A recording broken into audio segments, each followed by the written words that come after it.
Hey guys, welcome back. In this video, I will show you how to limit quantity on specific products on Shopify. Let's get started. So to do that, let's head over to our product. And then, for example, let's edit our hat product right here. Now, in here, make sure that you scroll down, and then from in here, you can see the available option. So make sure that your inventory is been tracked, and you just need to turn off the continuous selling when out of stock.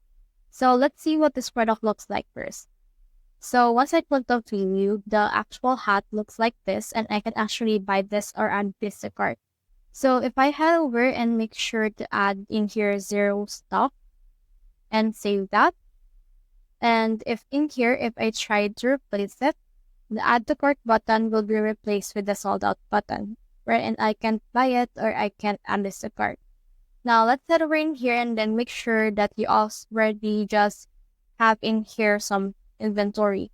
That way, once people already bought 100 pieces of this specific product, they won't be able to buy it anymore and they've been limited. So save your progress and you're done.